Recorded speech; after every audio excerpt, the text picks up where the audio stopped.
भगवान ने यहाँ पे अपनी मतलब लीला समाप्ति की कहने का। रूपा जी, यहाँ पे भगवान कैसे एक शरीर से दूसरे शरीर को वो छोड़ते हैं या लेते हैं, उसके बारे में रूपा जी उदाहरण से समझा रहे हैं।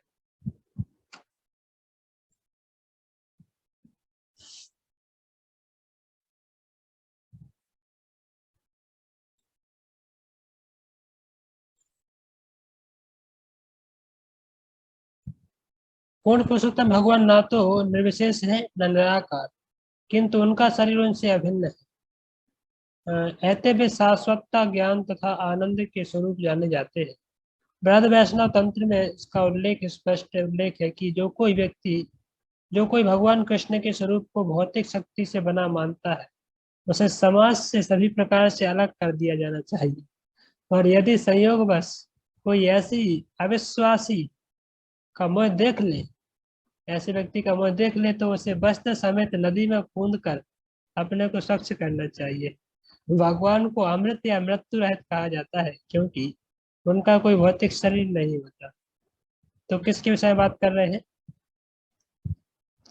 किसको देख ले तो कूद जाना चाहिए नदी में? मायावादी। ये भगवान के शरीर को माया का बना हुआ मानते हैं। ऐसे व्यक्ति का मुंह भी देख लेना तो जाके नदी में स्नान करना चाहिए। अस्वच्छ हो गए।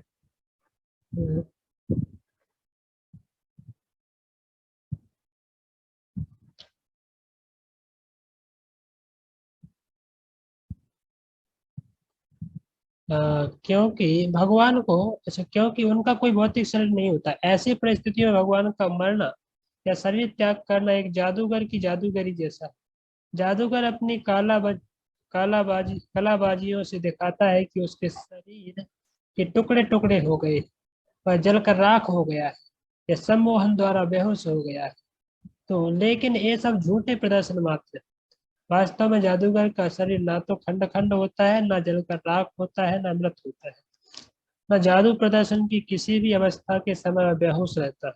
इसी प्रकार भगवान के भी अनंत शाश्वत रूप हैं, जिनमें इस ब्रह्मांड में प्रदर्शित मत्स्य अवतार भी एक है। तो पापा जी ने कितना सटीक उदाहरण दिया है कि भाई एक जादूगर इस संसार में एक सामान्य व्यक्ति अपनी जादूगरी से आपको ऐसे लगता है वो तो मर गया, वो तो जहर पी गया, या वो तो पत्थर खा गया, पत्थर चबा गया है, उसने अपने पेट में छुरा घोंप दिया, ऐसे लगता है ना जादूगर करता है तो। पर ऐसा कुछ होता है क्या? ऐसा कुछ होता नहीं है ना, तो मरता है उसको कुछ भी नहीं होता है। तो एक सामान्य व्यक्ति जब ऐसा कर सकता है तो भगवान को अपनी दिव्य शक्ति से एक शरीर से दूसरे शरीर में बदल जाना या शरीर छोड़ के दूसरा शरीर ग्रहण करना कोई बहुत बड़ी बात नहीं है। ऐसा नहीं कि भगवान मर जाते। इस प्रकार से एक जादूगर ऐसा नहीं कि मर जाता, उसने छुरा घोंप दिया अपने सर में तो मर गया। हमको लगता है कि मर गया, एकदम चला गया, पर वो जैसे ही सब खेल खत्म होता है तो अपना सामान बटोरता है और सामान बटोर करके उल्टा दान तक छुड़ाते हुए चलता है घर के लिए।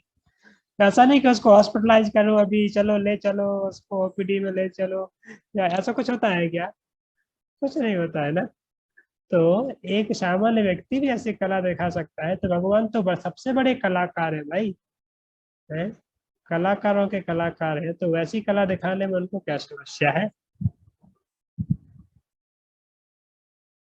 यदा मुकुंदो भगवान मही जहो स्वतन वा श्रवणीत यत्तत्कथा तदा हरे वा प्रतिबुद्ध चेतसा अभद्र हेतु कलिरंत वर्तता। पढ़ो शिव माता जी, खींचो गले को। हरे थोड़ा कृष्ण काम प्रभु जी। गले को काम में लगाओ थोड़ा। जब भगवान श्री कृष्ण ने अपने उसी रूप के साथ इस पृथ्वीलोक के छोड़ दिया, उसी दिन से कली जो पहले ही अंशत प्रकट हो चुका था, अल्पजों के लिए अशुभ परिस्थितियों उत्पन्न करने के लिए पूरी तरह प्रकट हो गया। हाँ, तो जैसे ही भगवान इस धराधाम से चले गए तो तुरंत कलयुग लग गया। भगवान अभी तक प्रकट थे, भगवान अभी तक उपस्थित थे धरा पे, इसलिए कलयुग अपना अटैक नहीं कर पा रहा था। और जैसे उसने देखा मौका मिल गया, अभी कृष्ण चले गए, तो तुरंत अटैक कर दिया कली ने। युधिष्ठ युधिष् युधिष्ठिरस्तस्परितर्पणं बुधा पुरे च राष्ट्रे च गृहे तथात्मनि विभाव्य लोकानृत जिह्न सिंह इधर धर्म चक्रम गमनाय पर्यधात्।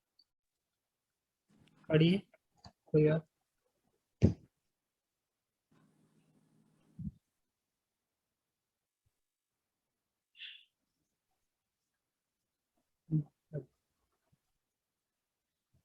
क्यों ट्राई मतलब पढ़ नहीं पाते क्या?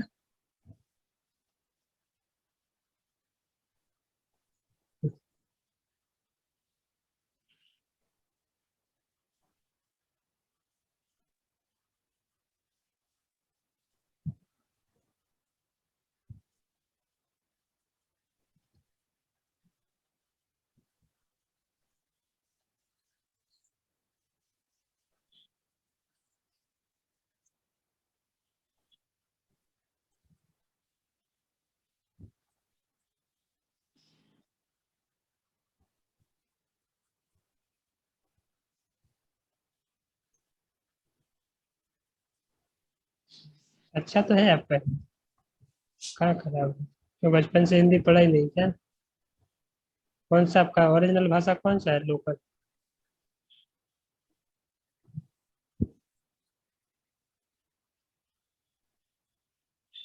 शुद्ध इंग्लिश आने लगी, शुद्ध हिंदी बोल। ओके। तो क्योंकि भगवान चले गए, तो भगवान के चले जाने से ये सब अवांछित चीजें थी, लालच, लोभ, असत्य, ये सब इनका बोलबाला ज्यादा हो गया, ये सब कुछ बढ़ गए, है ना? वही बताया गया है।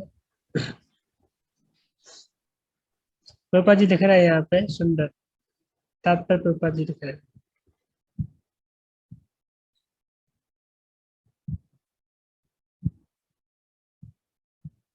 जो लोग भगवान के आश्रय में हैं, उन्हें इस भयावह युग से डरने की कोई बात नहीं है। महाराज युधिष्ठिर भगवान के महान भक्त थे, अतएव उन्हें कलयुग से भयभीत होने की कोई आवश्यकता न थी। किंतु उन्होंने सक्रिय ग्रस्त जीवन से विरक्त होकर अपने घर अर्थात भगवत धाम जाने के लिए तैयारी करना उचित समझा है। चूंकि पांडव भगवान के समान सनातन संगी है, देखे ना प्रभुपाद जी, सनातन संगी है, रहते ही वे अन्य किसी वस्तु की अपेक्षा भगवान की संगति के लिए अधिक बेचैन रहते थे। इसके साथ ही आदर्श राजा होने के नाते महाराज युधिष्ठिर अन्यों के लिए आदर्श स्थापित करने के लिए विरत होना चाहते थे।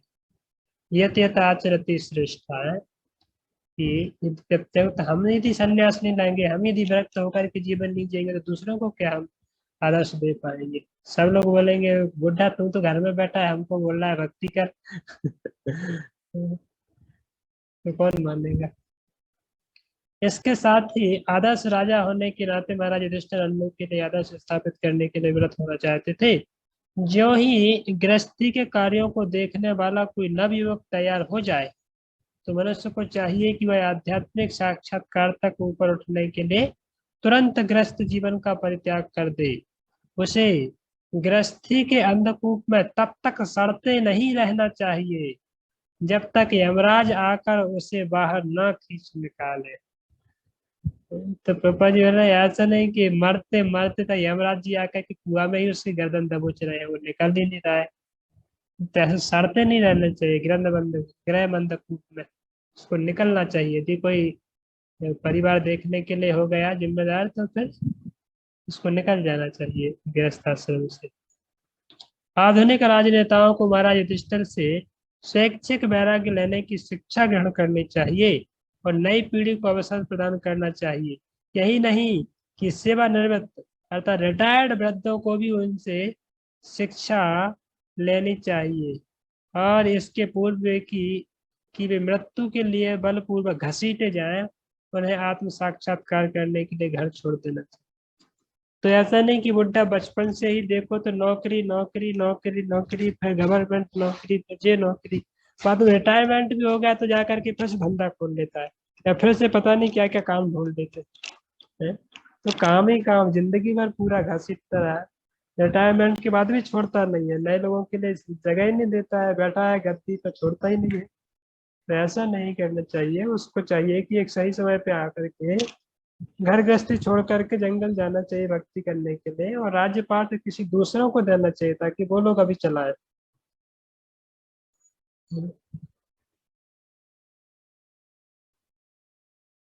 स्वराट पौत्रम विनयम विनयन आत्मन सुनम गुणै तोय निव्यापतिम भूमेर अभ्यस्त तत्पश्चात उन्होंने हस्तिनापुर की राजधानी में उन्होंने अपने पौत्र को सिंहासन रूढ़ कर दिया किया, जो समुद्र से घिरी सारी भूमि के स्वामी तथा सम्राट के रूप में प्रशिक्षित था और उन्हीं के समान सुयोग्य था। कौन था सुपौत्र पौत्र? किसको कर दिया सिंहासन आरूढ़? परीक्षित को, है ना। अब आगे कृपा जी लिख रहे हैं कि परीक्षित उनके जो पुत्र थे पौत्र थे, तो उनको भी गद्दी दे दिया। बोले अभी आप संभालो, आप अभी राजा बनो, हमें जाने दो भाई, इसमें हम कब तक फंसे रहेंगे। तो स्वेच्छित स्वेच्छा से त्याग दिया, ऐसे नहीं कि कोई निकाला गया। मथुरायां तथा वज्रम सूरत पतिं तथा प्राजापत्यम निरूपेयम निरूपेयश अग्नि नपी नपीबदीश्वरा। पढ़ी।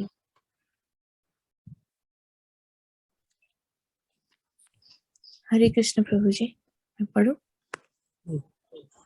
जब उन्होंने अनिरुद्ध भगवान कृष्ण के पुत्र भर्ज को मथुरा से सुरसेन का राजा बना दिया, तत्पश्चात महाराज युधिष्ठिर ने प्रजापत्य यज्ञ किया और गृहस्थ जीवन त्यागने के लिए अपने शरीर अग्नि प्रतिष्ठित की। ओके, तो बताया कि किस तरीके से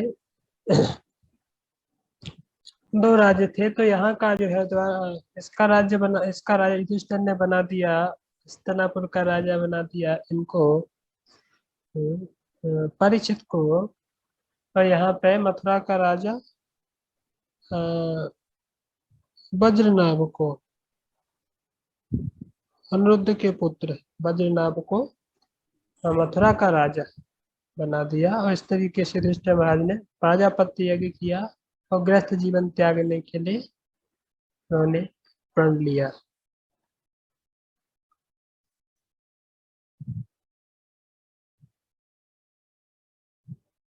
हर व्यक्ति को चाहिए कि वह अपने जीवन की ऐसी अवस्था करे कि जीवन की अंतिम व्यवस्था के कम से कम अंतिम 15-20 वर्ष पूरी तरह से भगवान की सेवा में लगाए जा सके, जिससे जीवन की चरम सिद्धि प्राप्त हो सके।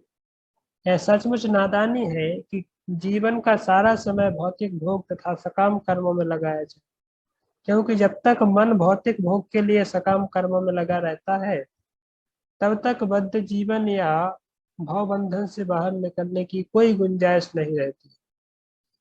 किसी भी व्यक्ति को जीवन की चरम सिद्धि प्राप्त करने के परम कार्य की अर्थात भगवत धाम जाने की उपेक्षा करने की आत्मघाती नीति नहीं अपनानी चाहिए।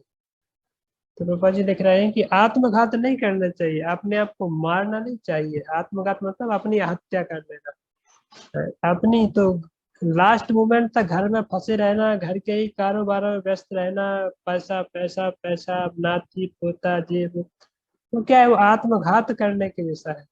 उसको अपनी आत्मा के बारे में उसने कुछ चिंता ही नहीं किया, पूरा जिंदगी में शरीर के लिए ही काम करता रहा, असत वस्तु के लिए काम करते, आत्मा को हनन कर दिया। तो इसलिए व्यक्ति को लास्ट के कम से कम 15-20 साल तक सब कुछ छोड़ छाड़ करके केवल भक्ति के लिए रहने चाहिए, कि ये समय केवल भगवान की सेवा के लिए। तो संसार की सेवा बहुत किया, भगवान की सेवा करना। विसृज्य तत्र तत्सर्वं दुकूलय बलयातिकम् निर्ममो निरहंकारः संचिन्नास्य शेषबन्धना। पढ़िए।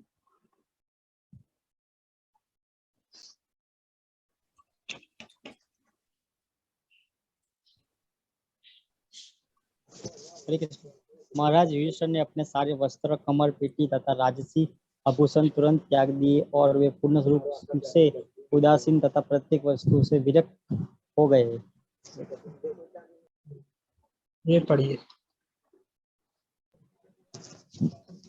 भगवान का पार्षद बनने के लिए यह आवश्यक है कि भौतिक कलमश से शुद्ध हो लिया जाए। ऐसी शुद्धि के बिना कोई न तो भगवान का पार्षद बन सकता है, न तो भगवत धाम वापस जा सकता है। अतः आध्यात्मिक दृष्टि से शुद्ध होने के लिए महाराज युधिष्ठिर ने राजसी वेशभूषा तथा वस्त्रों का त्याग कर राजसी ऐश्वर्य त्याग दिया। सन्यासी का कसाई या केसर या कौपीन बताता है कि उसे आकर्षक वस्त्रों से मुक्ति मिल चुकी है, अतः उन्हें अपनी वेशभूषा बदल ली। वे अपने राज्य तथा परिवार के प्रति। तो वही बता रहे हैं कि हर व्यक्ति को चाहिए कि भगवत धाम जाने के लिए शुद्ध होना पड़ेगा ना, शुद्धि के लिए उसको प्रयास करना चाहिए कलमश से मुक्त होने के लिए। वही व्यक्ति केवल भगवत धाम वापस जा सकते हैं। और इसलिए कसाय, कसाय शब्द पे केसरिया मतलब जो व्यक्ति संन्यास ले लेते हैं या फिर व्रत जीवन लेते हैं तो वो केसरिया वस्त्र पहनते हैं, जो कि स्वाभाविक रूप से इंडिकेट करता है कि वैरागी जीवन जी रहे हैं, सब त्याग दिए हैं, ऐसे लोग बोलते हैं। इसको पढ़िए। देश वृत्ति, धन, पद इत्यादि इत्यादि, जब तक मनुष्य ऐसी उपाधियों से जुड़ा रहता है तब तक वह भौतिक दृष्टि से अशुद्ध माना जाता है। आधुनिक युग के तथाकथित नेता राष्ट्रीय चेतना से जुड़े रहते हैं, लेकिन वे यह नहीं जानते कि ऐसी मिथ्या चेतना बद्ध जीव की दूसरी उपाधि है। भगवत धाम जाने के लिए यह आवश्यक है कि ऐसी उपाधियों तथा परित्याग कर दिया जाए।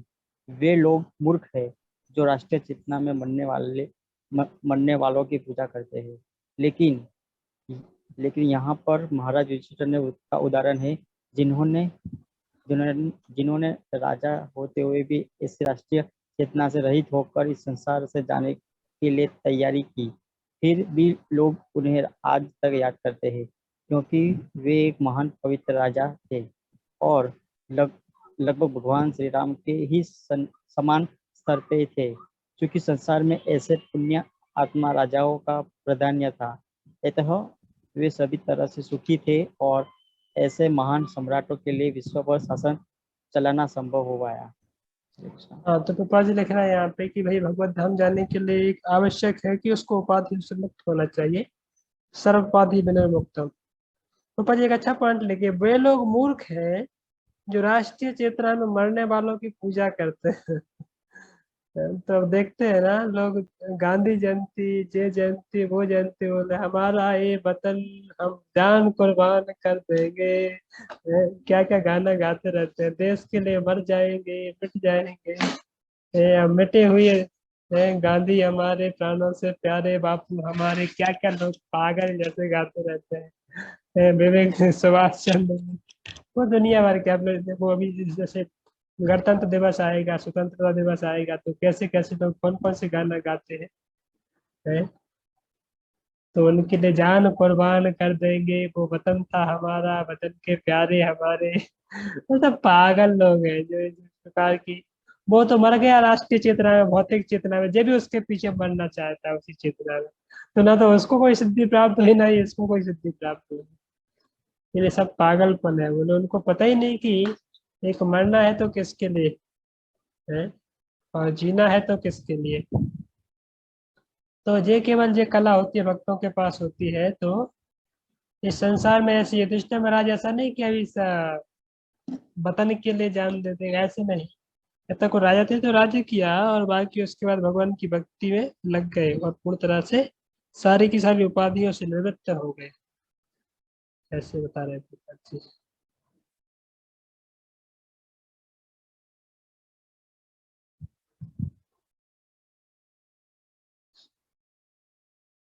ठीक है, तो इसके आगे हम कल करेंगे, अब समय हो गया।